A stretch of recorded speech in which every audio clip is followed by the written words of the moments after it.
Au nom du Père et du Fils et du Saint-Esprit. Amen. Dimanche de la Pentecôte. Ces hommes qui parlent ne sont-ils pas tous des Galiléens? Comment se fait-il que chacun de nous les entende dans sa langue maternelle? Chacun reçoit le don de manifester l'Esprit en vue du bien de tous. Les disciples avaient verrouillé les portes du lieu où ils étaient, car ils avaient peur des Juifs. Jésus vint et il était là au milieu d'eux. Il leur dit: « La paix soit avec vous. » Chers frères et sœurs, nous célébrons aujourd'hui le dimanche de la Pentecôte, une solennité. La Pentecôte reste un événement historique et décisif dans la vie de l'Église naissante. La Pentecôte porte un message unificateur, un message qui unit peuple et nation. Si la tour de Babel fut une confusion, une discordance entre les nations, une mésentente, par le fait que l'homme ou la sagesse humaine pensait aller au-delà de ses capacités, la Pentecôte, elle, devient une manifestation de l'amour de Dieu qui veut que tout le peuple agisse sous la mouvance de l'Esprit Saint. Et cet Esprit qui apporte paix et miséricorde. La Pentecôte nous apprend non pas l'uniformité, mais bien l'unité dans la diversité. Bien chers frères et sœurs, nous sommes appelés à communiquer chacun dans sa langue l'amour de Dieu. Cet amour qui nous unit. Annoncez donc dans nos langues les merveilles de Dieu et non le contraire, comme on peut les vivre aujourd'hui.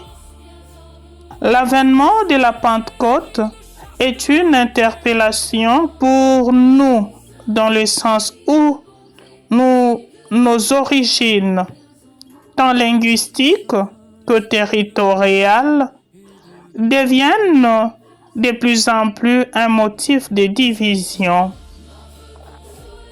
de malentendus, même de discrimination, de rejet les plus graves.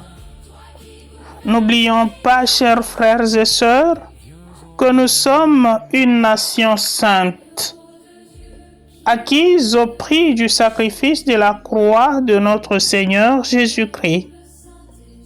Chacun d'eux les entendait parler sa propre langue. Oui, chers frères et sœurs, parce que remplis de l'Esprit Saint, nous devons avoir un langage qui soit perçu par tout le monde. Et ce langage, je le perçois bien, c'est un langage d'amour.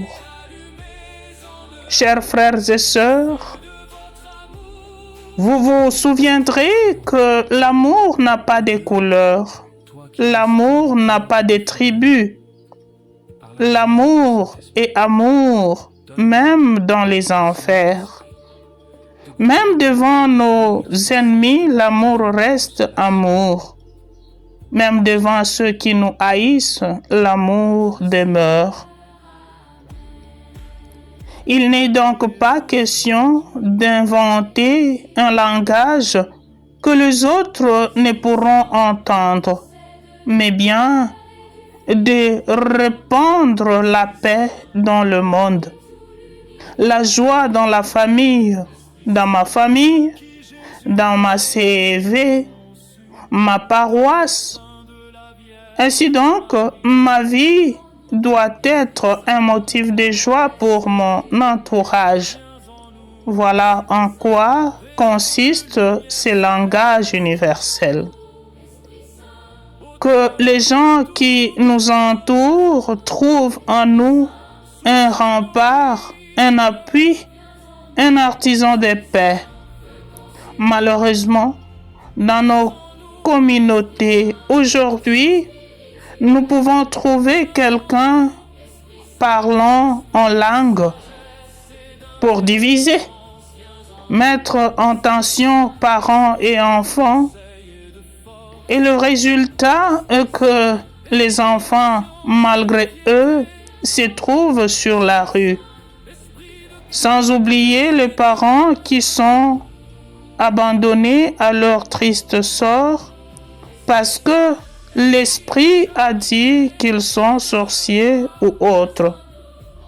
L'Esprit Saint doit apporter une seule chose, la paix, et non la guerre. La division dans les familles, c'est contradictoire à l'Esprit Saint. Cependant, rappelons-nous aussi que cette paix peut être quelquefois porteuse de stigmates. Rien à faire. Jésus est notre exemple, notre modèle. Il monte vers son Père avec les marques de clous. Cela, cependant, ne l'empêche pas de revenir pour nous redonner le Consolateur. Le disciple avait verrouillé les portes du lieu où ils étaient car ils avaient peur des Juifs. Chers frères et sœurs, il est des situations qui bousculent notre quiétude dans notre vie. Cela est vrai. Mais cependant, n'oublions pas que le Christ ressuscité, vainqueur de la mort, est là. Il vient nous rencontrer dans notre incertitude pour nous redonner la joie de vivre. Jésus vint et il était là au milieu d'eux. Il leur dit, la paix soit avec vous. Il est donc un impératif pour nous, chers serviteurs et servantes du Seigneur, disciples du Christ, de perpétuer les messages de paix, car il nous les recommande. De même que le Père m'a envoyé, moi aussi, je vous envoie. Oui, il nous envoie un missionnaire de la paix, de la grâce. Ne faisons pas autre chose à la place. Ne soyons jamais l'occasion des conflits, artisans des guerres. Aux apôtres, il accorde une lourde charge, la charge de l'Église. Tout homme à qui vous remettrez ses péchés, ils lui seront remis. Tout homme à qui vous maintiendrez ses péchés, ils lui seront maintenus. Quelle grâce pour nous déjà, chers frères et sœurs. Le Seigneur nous donne un moyen pour notre sanctification, en laissant aux apôtres et à leurs successeurs le pouvoir de remettre le péché. Il devient donc possible d'aller à sa rencontre sans tache ni rude. Quelle grâce! Avons-nous conscience, chers frères et sœurs, de ces grands dons? Ou souvent, nous sommes de ceux qui relativisent et négligent les sacrements de réconciliation. Ces sacrements qui nous guérissent. Sans le Saint-Esprit, nous sommes incapables, chers frères et sœurs, de le reconnaître. Et du coup, nous ne sommes pas capables de dire Jésus est le Seigneur. Et lorsque Jésus, pour nous, n'est pas connu comme Seigneur, nous pouvons être ensemble, mais jamais en communion.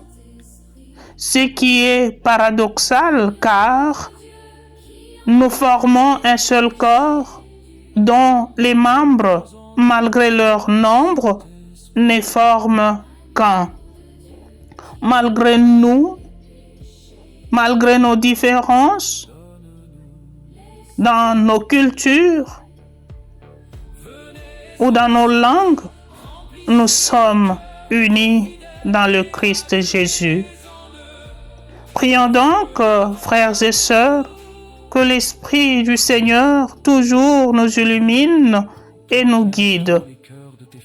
Ainsi, en chaque circonstance, nous serons capables d'invoquer avec confiance. Seigneur, envoie ton Esprit qui renouvelle la face de la terre. Amen. Amen. Oh,